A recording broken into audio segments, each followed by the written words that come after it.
श्री स्वामीनारायण भगवान की जय। अक्षर पुरुषोत्तम महाराज की जय।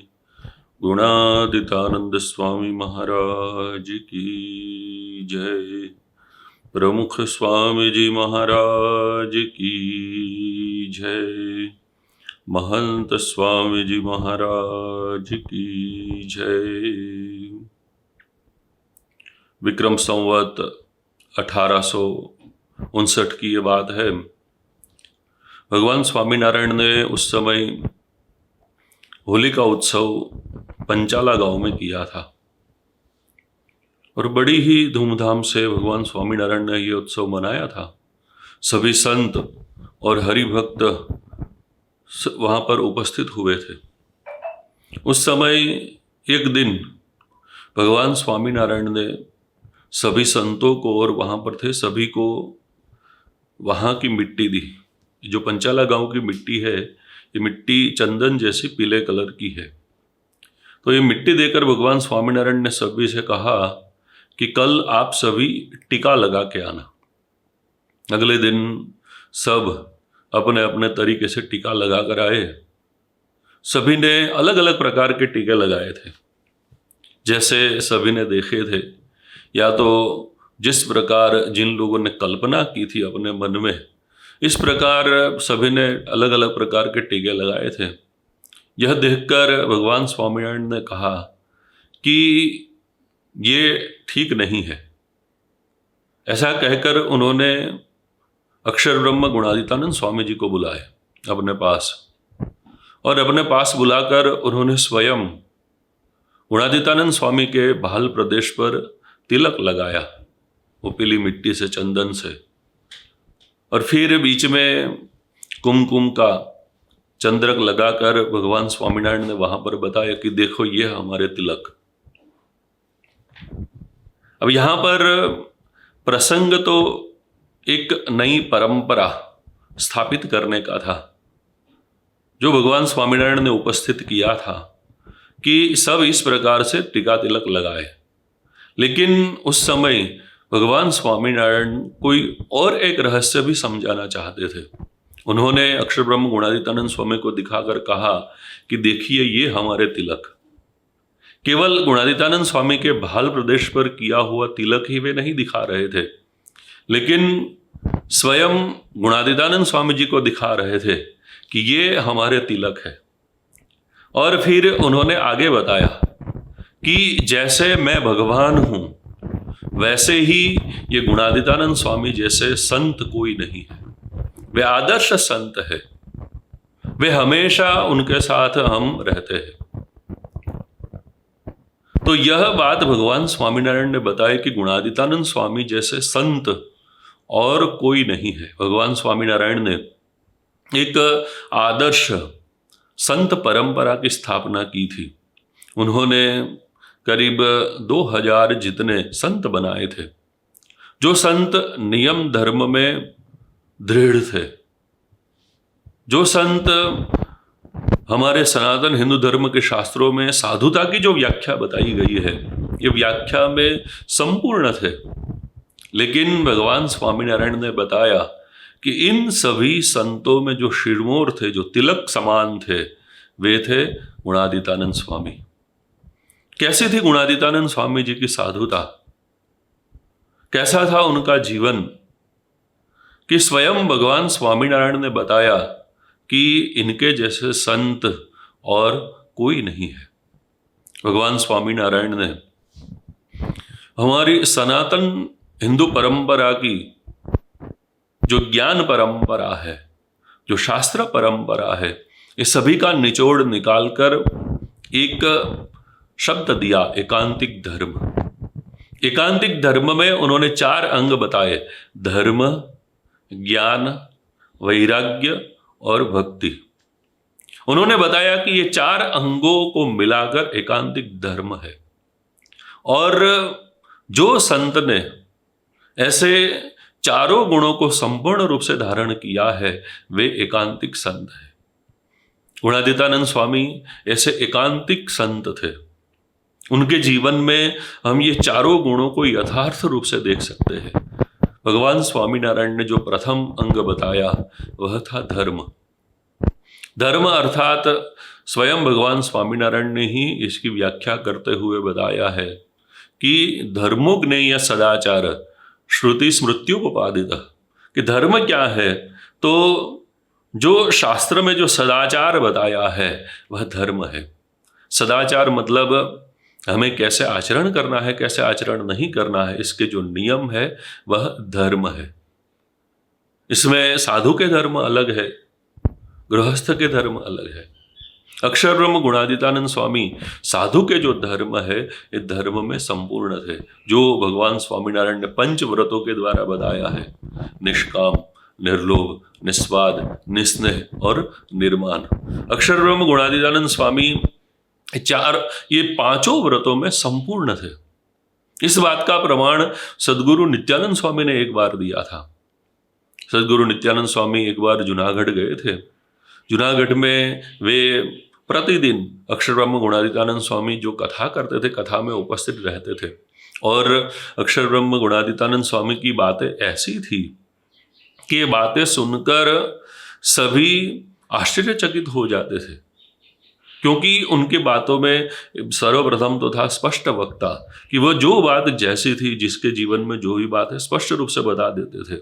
वे कभी किसी से डरते नहीं थे, जो भी धर्म की बात है, और इस प्रकार बातें करते थे। तो ये बातें सुनकर सद्गुरु नित्यानंद स्वामी ने उस दिन जो है बताया कि इनके शब्दों में कितनी ताकत है, कितनी शक्ति है, ऐसे शब्द कब निकल सकते हैं। तो उन्होंने बताया कि जब स्वयं का ऐसा आचरण होता है तब ही ऐसे शब्द निकल पाते हैं। अगर जो है स्वयं में ही आचरण नहीं होगा तो ऐसे शब्द अंदर से कैसे निकल पाएंगे। और फिर उन्होंने बताया कि स्वामी के जीवन को भी मैंने देखा है कि जैसे उनके शब्द है, जैसा उनके विचार है, वैसा ही उनका आचरण है। भगवान के दिए हुए पंच व्रतों में तनिक भी शिथिलता हमने कभी भी उनके जीवन में नहीं देखी है। तो यह नित्यानंद स्वामी जैसे विद्वान बड़े संत जो उनके समकालीन थे, समकक्ष थे, उन्होंने यह एक प्रमाण दिया कि सद्गुरु अक्षर ब्रह्म गुणादितानंद स्वामी जैसी साधुता, नियम धर्म की दृढ़ता ये हमने कहीं पर भी नहीं देखी है, क्योंकि यह उनकी बातों से ही प्रतीत होता है। उनके जो नियम धर्म की दृढ़ता थी, उनका जो संयम था, ये सभी ने देखा था। वे सद्गुरु मुक्तानंद स्वामी के मंडल में विचरण करते थे, और विचरण करते हुए एक बार सूरत गए थे। सूरत में एक भवन में उनका निवास था। जिस भवन में निवास था, भवन के साथ में ही एक पुराना खंडहर था, और उस खंडहर में एक बंदर था। एक बार मुक्तानंद स्वामी सभा में बैठे थे, सामने सभी संत बैठे थे, सभी हरिभक्त बैठे थे। मुक्तानंद स्वामी ने सभी के बीच में अचानक ही प्रश्न पूछा कि हम कई दिनों से इस भवन में रह रहे हैं, साथ में ये पुराना खंडहर है, एक खंडहर में एक बंदर है। आप सभी में से जिनकी दृष्टि एक बार भी ये बंदर के ऊपर ना गई हो वह खड़ा हो। सब लोग स्तब्ध हो गए, क्योंकि ये तो कैसे संभव हो सकता है। साथ में ही एक बंदर जैसा जो है प्राणी, जो अत्यंत चंचल, जिसे देखकर सभी आनंद करते हैं, उसके ऊपर दृष्टि ही ना गई हो। सब लोग एक दूसरे के मुंह देखने लगे, लेकिन उस समय अक्षर ब्रह्म गुणादितानंद स्वामी खड़े हुए और उन्होंने हाथ जोड़कर नम्रता से कहा कि स्वामी जी, आज तक मुझे ये पता ही नहीं था कि साथ वाले ऐसे घर में कोई बंदर है। तो मतलब उनकी दृष्टि कितनी संयम में होगी। और ये अनुभव उस समय भी सभी ने किया था। उस समय ये संत वहाँ पर रहते थे, तो सूरत में भिक्षा मांगने के लिए जाते थे। अब जब भिक्षा मांगने के लिए जाते थे तो सभी गृहस्थ के घरों में जब भिक्षा मांगने के लिए जाते थे तो कई बार महिलाएं भी भिक्षा देने के लिए आती थी। लेकिन ये जितने भी संत थे, ये सभी संतों ने एक ये अनुभव किया था कि कभी भी गुणादितानंद स्वामी की दृष्टि किसी के ऊपर गई ही नहीं थी। वे हमेशा नीचे दृष्टि से अपने मन को भगवान के स्वरूप में लगा कर ही विचरण करते थे। तो ये संयम, ये दृष्टि या जो है निग्रह, यही जो है ये पंचव्रतों की दृढ़ता है। दूसरी बात भगवान स्वामीनारायण ने बताया ज्ञान। ज्ञान जो है वह भगवान स्वामीनारायण ने अपने वचनामृत में जहां पर भी इस ज्ञान की बात बताई है, वहां पर उन्होंने आत्मनिष्ठा के दृढ़ता की बात बताई है। आत्मनिष्ठा की दृढ़ता मतलब मैं आत्मा हूं, मेरा सच्चा स्वरूप आत्मा है, और ये जो शरीर है ये शरीर तो नाशवंत है। अब इसकी पराकाष्ठा कब है? ये आत्मनिष्ठा की दृढ़ता की। क्योंकि जब अपमान होता है किसी का भी, तब दुखित हो जाते हैं। क्योंकि अपमान के जो शब्द है, इस शब्द से हम विरक्त नहीं हो सकते हैं, अलग नहीं हो सकते हैं। इस शब्दों को हम अपने ऊपर ही लेते हैं। लेकिन जो अपने आप को आत्मा समझता है, जो अपने स्वरूप को यथार्थ जानता है कि ये शरीर तो मेरा स्वरूप है ही नहीं, मैं तो ये शरीर से भिन्न आत्मा हूं, और ये शब्द का तो जो है आत्मा को कोई असर नहीं होता है। जो इस प्रकार अंतर में दृढ़ रूप से समझता हो, वही अपमान को सहन कर सकता है। अक्षर ब्रह्म गुणातीतानंद स्वामी के जीवन में हमने देखा है कि ऐसे कई अपमान के प्रसंग आए, लेकिन ऐसे अपमान के प्रसंगों में भी वे स्थिर रहे। एक बार अक्षर ब्रह्म गुणातीतानंद स्वामी विचरण करते हुए जूने सावर राव के गांव में पहुंचे। वहां पर भिक्षा मांग रहे थे घर घर पर जाकर। अब उस समय गांव के मुखिया थे उगा खुमाण, उसे पता चला कि गांव में संत आए हैं, स्वामीनारायण के संत आए हैं। और स्वामीनारायण भगवान के जो संत थे, ये संतों के साथ एक बात उस समय जो है बड़ी प्रचलित थी कि ये गांव जहां पर भी जाते हैं वहां पर सभी को नशा मुक्त करते हैं। और ये जो गांव के मुखिया थे उगा खुमाण, वे तो नशे में चकचूर थे। उनको लगा कि स्वामीनारायण के संत यहाँ पर आए हैं, अब यहाँ पर सभी को नशा मुक्त कर देंगे, नशा मुक्त कर देंगे तो हम सब जो इकट्ठे होकर महफिल जमाते हैं वह नहीं जमेगी। दूसरे लोगों ने भी यही सोचा कि स्वामीनारायण के संत आए हैं, अब तो जो हम करते हैं नहीं हो पाएगा, क्योंकि सभी को सच्ची बात समझाकर नशा मुक्त कर देंगे। तो उन लोगों ने भी जाकर ये उगा खुमाण के कान भरे कि गांव में स्वामीनारायण के संत आए हैं और वे सभी को बिगाड़ देंगे। अब यहाँ पर बिगाड़ने का मतलब क्या था? उनके लिए तो यही था कि सब नशा मुक्त हो जाएंगे, फिर जो है हमारा कोई प्रभाव नहीं रहेगा, हमारे विरुद्ध सब हो जाएंगे। यही बात उनके लिए तो थी।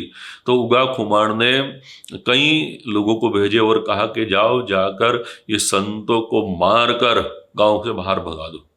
अब ये जो संत थे, ये संत तो बड़े ही साधुता से संपन्न थे। वे कभी ऊंची आवाज में भी किसी के सामने नहीं बोलते थे।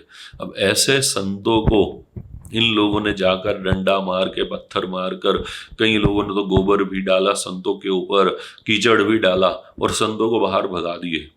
संत लहूलुहान होकर गांव के बाहर एक वृक्ष के नीचे बैठे थे। अब कुछ लोग वहां से निकले और उन लोगों ने देखा कि संत लहूलुहान है, पूरी बातों को जानी, और आपस में बातें करने लगे कि जो ऐसा दुष्ट है, जो इस प्रकार सच्चे संतों को परेशान करता है, दुख पहुंचाता है, उसके घर पर तो कैसे कोई जो है संतान हो सकता है। गुणातीतानंद स्वामी ने यह बात सुनी। गुणातीतानंद स्वामी ने सभी संतों से कहा कि संतों, भगवान स्वामीनारायण ने तो हमें क्षमा की बात समझाई है। हमें तो जो हमारा बुरा चाहे उनका भी अच्छा सोचना चाहिए। देखो, हमने सुना कि उनके घर पर कोई संतान नहीं है, तो चलो हम सब मिलकर भगवान से प्रार्थना करें कि उनके घर पर संतान हो और वह बेटा हमें अपने घर पर ले जाए। अब देखो, ये जो है अपमान में भी स्थिरता, यह आत्मनिष्ठा की उच्च स्थिति है कि शरीर को इतना मार पड़ा है, लहूलुहान शरीर हो गया है, ऊपर से कीचड़ और गोबर डाला है, लेकिन ये अपमान को तो वे जो है शरीर का अपमान सोचते थे कि शरीर तो अपना ये स्वरूप ही नहीं है, हम तो इस शरीर से भिन्न है। तो ये आत्मनिष्ठा, एक बार अक्षर ब्रह्म गुणातीतानंद स्वामी का वरताल में उत्सव था पूर्णिमा का, और ये उत्सव की सभा में बड़ा अपमान किया गया, भयंकर अपमान किया गया। स्वयं गुणातीतानंद स्वामी ने बताया कि जिस प्रकार बारिश होती है और बारिश में जैसे बूंदें गिरती है, उस प्रकार शब्दों की बारिश हुई, वैसा भयंकर अपमान हुआ। और ये अपमान के बाद गुणातीतानंद स्वामी को कहा गया कि अब आप जो है कुछ बोलिए। अब जब पूरी सभा के बीच में, बड़े प्रतिष्ठित लोगों के बीच में, सत्ताधीश ऐसे आचार्य महाराज की उपस्थिति में ऐसा अपमान हुआ हो, और बाद में अगर किसी को बोलने के लिए कहा जाए तो क्या बोलेगा वह। लेकिन गुणातीतानंद स्वामी तो आत्मनिष्ठ पुरुष थे, शब्दों से परे थे। वे कुर्सी पर खड़े हुए और कुर्सी पर खड़े होकर बोले कि देखो, जो कोई अपने आप को भगवान कहेगा तो वह तो गधा है, लेकिन शास्त्र में जिसे अक्षर ब्रह्म कहे है वह तो हम हैं। अब पूरी सभा के बीच में जब ऐसा अपमान हुआ हो और इस समय इस प्रकार की बात पूरी सभा के बीच में बताना, ये जो आत्मनिष्ठ पुरुष होते हैं, जिन्होंने ये जो मान और अपमान से परे हो गए हैं, वही इस प्रकार बोल सकते हैं। तो ये थी अक्षर ब्रह्म गुणातीतानंद स्वामी की ज्ञान की आत्मनिष्ठा की दृढ़ता। तीसरी बात भगवान स्वामीनारायण ने बताई है, वह है वैराग्य। वैराग्य की व्याख्या करते हुए उन्होंने बताया कि वैराग्यम ज्ञेयम अप्रीति श्री कृष्णेतर वस्तुषु, कि भगवान को छोड़कर और सभी पदार्थों में अनासक्ति। गुणातीतानंद स्वामी के जीवन में पहले से ही यह बात सभी ने दर्शन की है, दृढ़ दिखाई देती। गुणातीतानंद स्वामी के पूर्वाश्रम का नाम था मूलजी शर्मा। वे भगवान स्वामीनारायण के पास आए और भगवान स्वामीनारायण से प्रार्थना की कि मुझे आप संत दीक्षा प्रदान करें। भगवान स्वामीनारायण ने संत दीक्षा प्रदान करने से पहले उनसे पूछा कि आप संत बनने के लिए आए हैं तो क्या घर को जला कर आए हैं। ये मूलजी शर्मा तुरंत जो है चल पड़े वहां से घर को जलाने के लिए। तब मुक्तानंद स्वामी ने महाराज से कहा कि महाराज, ये तो सचमुच में घर जलाकर आएंगे। तब भगवान ने किसी को भेजकर उनको वापस बुलाए और वापस बुलाकर कहा कि हम आपको जो ये घर जलाने की बात करते हैं, वह जो बाह्य जो घर खड़ा है उसे जलाने की बात नहीं करते हैं, आपके अंतर में जो है उसे जलाने की बात करते हैं। तब वहां पर उन्होंने बताया कि महाराज, अंतर में तो है ही कहाँ, अंतर में तो आपको छोड़कर और कुछ है ही नहीं। तो यह उनकी वैराग्य की दृढ़ता थी। साधु बने, साधु बनने के बाद अभी तो जो है छोटी आयु थी, मुक्तानंद स्वामी के मंडल में विचरण कर रहे थे। विचरण करते हुए जेतलपुर में पहुंचे, रात्रि का समय था। सोने के लिए मुक्तानंद स्वामी ने अपना ये उपवस्त्र बिछाया नीचे छत के ऊपर और सोने लगे। तो साथ में ही गुणातीतानंद स्वामी भी सोने लगे। तब मुक्तानंद स्वामी ने कहा कि साधुराम, आप जो है कुछ बिछा कर सो, अभी आप नए नए संत बने हैं, आप जो है इस प्रकार नीचे सोओगे, आपको आदत नहीं है तो नींद नहीं आएगी। तो गुणातीतानंद स्वामी ने कहा कि स्वामी जी, आप तो बड़े हैं, आप क्यों इस प्रकार नीचे सो रहे हैं और मुझे कुछ बिछाने के लिए बोल रहे हैं, गद्दा या कुछ।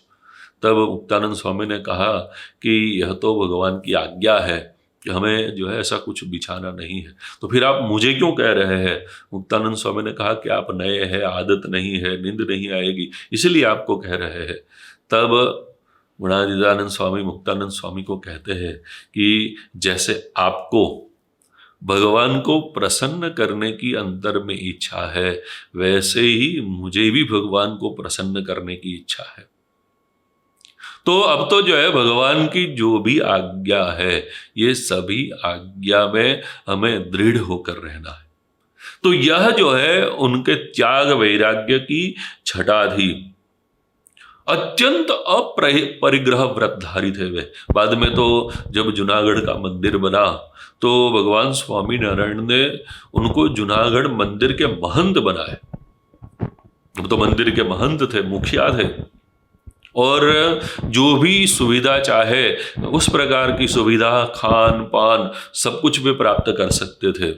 लेकिन हमने गुणातीतानंद स्वामी जी के पूरे जीवन में देखा है कि अत्यंत अपरिग्रह व्रतधारी, खाने पीने में कभी भी किसी भी प्रकार का कोई जो है वो रजोगुण नहीं, अत्यंत वैराग्य उनके जीवन में दृढ़ता। एक बार भगवान स्वामीनारायण ने उनको सीधी तो आज्ञा नहीं की थी, लेकिन जैसे मर्म ही किया था, और उन्होंने उस समय दूध का त्याग किया था। तो आजीवन उन्होंने कभी भी दूध को हाथ भी नहीं लगाया था, एक बूंद भी दूध का उन्होंने ग्रहण नहीं किया था। ऐसी उनकी त्याग वैराग्य की छटा थी। एक बार अहमदाबाद के आचार्य अयोध्या प्रसाद जी महाराज ने गुणातीतानंद स्वामी को निमंत्रण दिया था। गुणातीतानंद स्वामी उनके वहां पर पधारे। जब भोजन करने के लिए बैठे तब उन्होंने स्वामी जी के सामने चांदी के बर्तन रखे और स्वामी जी से कहा कि आप जो है इसमें भोजन करें। तब गुणातीतानंद स्वामी ने कहा कि हमें तो महाराज की आज्ञा है कि लकड़ी के पात्र में ही भोजन करना है, इसमें तो हम भोजन नहीं कर सकते हैं। तब आचार्य महाराज ने कहा कि देखिए, अब तो जो है हम आचार्य है, हम ही जो है भगवान की जगह पर है, हम आपको आज्ञा करते हैं कि आप ये चांदी के पात्रों में भोजन करें। तब गुणातीतानंद स्वामी ने कहा कि जो है ये तो महाराज की आज्ञा है, आपके पिताजी ने हमें बताया है। तब आचार्य महाराज ने और शब्द में कहा कि स्वामी जी, आपके लिए तो सब कुछ समान है, आपके लिए तो चांदी भी धूल है और ये लकड़ी भी धूल है, तो आप चांदी में भोजन करें या तो लकड़ी के पात्र में भोजन करें, इसमें क्या फर्क पड़ता है। तब गुणातीतानंद स्वामी ने बताया कि देखो, हमको महाराज ने बताया है कि इस धूल में भोजन करना है, इस धूल में भोजन नहीं करना है, तो हम तो लकड़ी के पात्र में ही भोजन करेंगे। तो ये उनकी नियम धर्म पालन की दृढ़ता ही उनका जो है वैराग्य का हमें दर्शन कराती है कि ऐसे जो है वे महंत बन गए। स्वयं आचार्य महाराज आग्रह कर रहे थे, फिर भी उन्होंने अपने जीवन में रजोगुण को तनिक भी प्रवेश नहीं करने दिया था कि जो भगवान की आज्ञा है, जिस प्रकार का वैराग्य का पालन हमें करना है, वही हमें जो है ये करना है। तो ये उनकी वैराग्य की दृढ़ता थी। और जो अंतिम और मुख्य बात भगवान बताते हैं वह है भक्ति। भगवान स्वामीनारायण ने बताया कि और जो 3 है वह तो भक्ति की पुष्टि के लिए है। गुणातीतानंद स्वामी के जीवन में धर्म, ज्ञान और वैराग्य की जिस प्रकार दृढ़ता थी, वैसी ही भक्ति की दृढ़ता थी। भगवान का दर्शन करना, जो 9 प्रकार की भक्ति बताई है, भगवान की कथा का श्रवण करना, भगवान के गुणगान करना, ये सभी भक्ति हम गुणातीतानंद स्वामी के जीवन में दृढ़ देखते हैं। एक बार आषाढ़ श्रावण महीने का समय था। भगवान स्वामीनारायण गढ़पुर में विराजमान थे और रात्रि का समय था। कुछ रात्रि के 10-11 कुछ बजे होंगे। बारिश हो रही थी, आकाश में बिजली हो रही थी और मुक्तानंद स्वामी रात्रि को अचानक उठे और उठकर वे बाहर आए। उन्होंने देखा कि दूर छज्जे के नीचे कोई खड़े हैं। वहां जाकर देखा कि कौन खड़े हैं। ऐसी जो है अंधेरी रात्रि है, बारिश हो रही है, बिजली हो रही है और ऐसे बारिश में छज्जे के नीचे इस प्रकार कौन खड़े हैं। छज्जे के नीचे जो है हवा की वजह से बारिश की बूंदें भी जो है आ रही थी और शरीर भी कुछ कुछ गीला हो रहा था। तो कौन अभी वहां पर खड़े हैं। उन्होंने वहां पर जाकर देखा तो गुणातीतानंद स्वामी खड़े थे। उन्होंने पूछा कि अभी इस प्रकार रात्रि का समय है, बारिश है, अंधेरा हो गया है और आप यहाँ पर क्यों इस प्रकार खड़े हैं, क्या बात है। तब गुणातीतानंद स्वामी ने बताया कि देखिए, भगवान स्वामीनारायण दादा खाचर के भवन में दादा खाचर और उनके घर की सभी महिलाओं को सत्संग का लाभ देने के लिए गए हैं और अभी थोड़े समय में बाहर निकलेंगे। बाहर निकलेंगे तो उनके दर्शन हमें हो जाएंगे। तो ये दर्शन का लाभ प्राप्त करने के लिए मैं यहाँ पर खड़ा हूँ। मुक्तानंद स्वामी ने पूछा कि महाराज बाहर निकलेंगे तो दादा खाचर का जो भवन है वहाँ से भगवान स्वामीनारायण का जो निवास है वो तो एकदम नदी के वहाँ जाने में कितना समय लगेगा, और अभी तो अंधेरा है, तो अंधेरे में भी कैसे दर्शन होंगे। तब गुणातीतानंद स्वामी ने कहा कि बिजली हो रही है, ये बिजली के प्रकाश में जितने भी दर्शन हो जाए, ये दर्शन करने के लिए मैं यहाँ पर खड़ा हूँ। तो देखिए कितनी दर्शन की आतुरता। अब बिजली जो है कितने समय के लिए होगी और इसमें कितना दर्शन होगा, लेकिन भगवान के इतने भी दर्शन हो जाए तो भी ये बड़ी बात है। तो इस प्रकार वे भगवान स्वामीनारायण की महिमा समझते थे और ये महिमा के साथ वे इस प्रकार भगवान की भक्ति में उन्होंने अपने मन को लगा कर रखा था। एक बार एक गांव में गए थे तो भगवान स्वामीनारायण साथ थे और भी संत सभी साथ थे और भी सभी साथ में थे। तो वहाँ जो हरिभक्त थे वो हरिभक्त ने महाराज को आग्रह किया कि महाराज अभी भोजन का समय हुआ है और हमने लड्डू तो बनाकर रखे ही है, तो आप और भी भोजन बनाकर सभी संत भोजन करें, फिर आप निकलिए। तब भगवान स्वामीनारायण ने कहा कि अभी तो समय नहीं है, हमें निकलना है, लेकिन आपने ये जो लड्डू बनाए हैं तो ये लड्डू हम सभी को बांट देते हैं, सभी लड्डू अपने अपने तरीके से खा लेंगे। और वो हरिभक्त ने लड्डू बनाए थे, जो संख्या थी इस संख्या के अनुसार भगवान स्वामी नारायण ने सभी को 2-2 लड्डू दिए और भगवान ने कहा कि अब हम यहाँ से निकलेंगे। भगवान स्वामी नारायण तो घोड़ी पर थे, बाकी जो पूरा संघ था इसमें कुछ हरिभक्त घोड़ी के ऊपर थे, बाकी सभी संत और थोड़े हरिभक्त तो पैदल चलकर जाने वाले थे। अब जब घोड़ी पर थे तो घोड़ी तो जल्दी निकल जाएगी, लेकिन गुणातीतानंद स्वामी को भगवान के दर्शन की इतनी लगन थी कि उन्होंने सोचा कि भगवान जब यहाँ से घोड़ी निकलेंगे तो हम भी घोड़ी के साथ दौड़ते हुए भगवान के दर्शन करेंगे। अब दौड़ते हुए भगवान के दर्शन तो करेंगे, लेकिन भगवान स्वामीनारायण ने संतों को एक दूसरा भी जो है ये नियम दिया था कि कभी कोई संत अकेले जो है कहीं पर ना निकले। अब गुणातीतानंद स्वामी ने सोचा कि महाराज निकल रहे हैं घोड़ी में, महाराज के साथ तो हम दौड़ेंगे, लेकिन अगर उन्होंने जो है गति बढ़ा दी, हम साथ में नहीं दौड़ सकेंगे तो अकेले हो जाएंगे, तो क्या करें। तो उन्होंने और किसी संत से कहा कि आप जो है हमारे साथ दौड़े और इसके बदले में क्या करेंगे, तो इसके बदले में जो 2 लड्डू मेरे हिस्से में आए हैं मैं आपको दे दूंगा, और इसके बदले में आप मेरे साथ जो है चले, तो मेरे जो है ये जोड़ में रहना, साथ में रहने का, एक संत और साथ में होने चाहिए, ये नियम का भी पालन हो जाएगा और भगवान के पूरे रास्ते पर दर्शन होता रहेगा।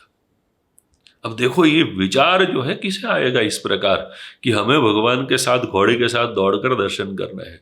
अंतर में जो है भगवान के दर्शन की कितनी लगन होगी।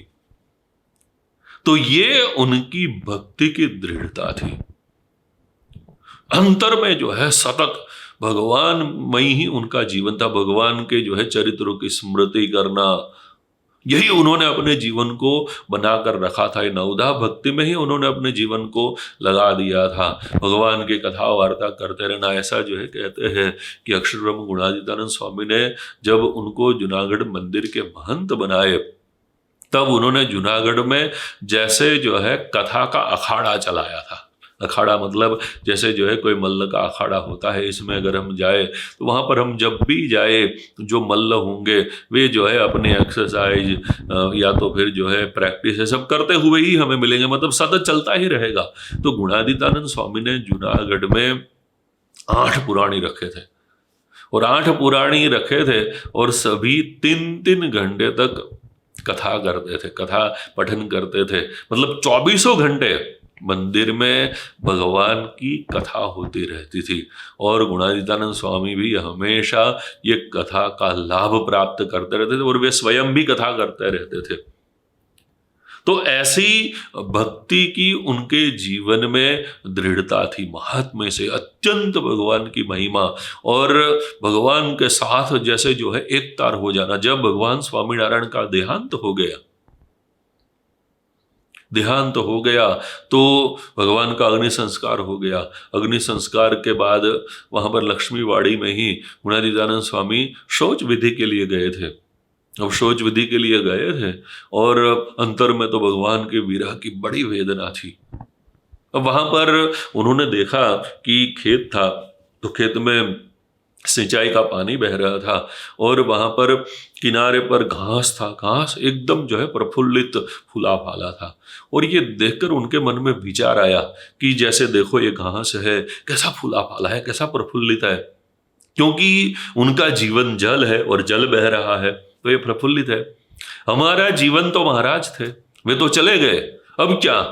और ये विचार आते ही विरह की वेदना में वे वहां पर जो है बेहोश होकर गिर पड़े। भगवान की जो है विरह की इतनी वेदना लगी कि बेहोश हो गए।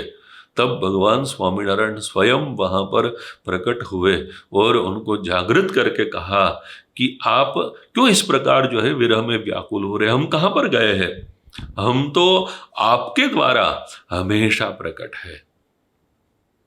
तो यह जो है उनकी भक्ति की पराकाष्ठा थी कि भगवान का एक क्षण का विरह भी वे सहन नहीं कर सकते थे और उन्होंने अपने अंतर में सतत जो है भगवान का स्मरण, ध्यान, चिंतन ये चलता ही रहता था।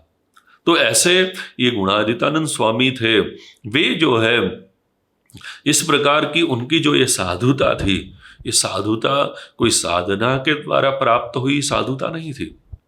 भगवान स्वामीनारायण ने उनको शिरमोर बताए, तिलक समान बताए। इसका हेतु यह था कि उनकी यह साधुता तो अनादि की साधुता थी। अनादि की साधुता मतलब क्या? तो वे स्वयं अक्षर ब्रह्म थे। भगवान स्वामीनारायण ने अपने वचनामृत में बताया कि हम जब इस पृथ्वी पर पधारे हैं तो हम अपना अक्षरधाम और अपना ऐश्वर्य लेकर आए हैं। तो ये जो अक्षरधाम, अक्षर ब्रह्म, वे स्वयं गुणादितानंद स्वामी थे। भगवान स्वामीनारायण ने कई बार उनका इस प्रकार परिचय दिया था और इसीलिए जो है जब हम गुणादितानंद स्वामी का नाम लेते हैं तो साथ में जो है हम शब्द का प्रयोग करते हैं अक्षर ब्रह्म गुणादितानंद स्वामी। वे स्वयं भगवान के रहने का धाम था। जो भगवान का अक्षरधाम जो शास्त्रों में वर्णन किया गया है, वे स्वयं मूर्तिमान इस पृथ्वी पर प्रकट हुए थे और भगवान के जो है अत्यंत निकटतम सेवक है वे। और ऐसे जो है निकटतम सेवक वही जो है हमारे लिए गुरु के समान है। यह बात शास्त्र में बताई है कि जो अक्षर ब्रह्म है वही जो है भगवान को प्राप्त करने का सेतु है। उपनिषदों में बताया है कि ये जो है सेतु ही रिजानानम अक्षर ब्रह्म यत्परम, कि अक्षर ब्रह्म है वह तो सेतु है भगवान को प्राप्त करने का। तो ऐसे जो है परम साधुता की मूर्ति अक्षर ब्रह्म गुणादितानंद स्वामी भगवान को प्राप्त करने का सेतु थे, गुरु थे, अनादि गुरु थे। और वही अनादि गुरु की परंपरा आज उत्तरोत्तर भगत जी महाराज, शास्त्री जी महाराज, योगी जी महाराज, प्रमुख स्वामी जी महाराज और वर्तमान समय में प्रकट ब्रह्म स्वरूप, प्रकट अक्षर ब्रह्म महंत स्वामी जी महाराज के द्वारा हमारे सामने विद्यमान है। तो ऐसे जो है संतों के चरणों में, ऐसे गुरु और भगवान के चरणों में हम प्रार्थना करते हैं कि ये साधुता, यह एकांतिक धर्म की दृढ़ता हमारे जीवन में भी हो। श्री स्वामीनारायण भगवान की जय। अगर आपको आज के कथा श्रवण से थोड़ी भी शांति और प्रेरणा मिली है तो कल्पना करें ऐसी कथा को नियमित रूप से सुनना कितना लाभप्रद होगा। तो इस वीडियो को लाइक करें, अपने जैसे अन्य भक्तों के साथ साझा करें और ऐसे ही प्रेरक कथा को नियमित रूप से सुनने के लिए चैनल को सब्सक्राइब करें। जय स्वामीनारायण।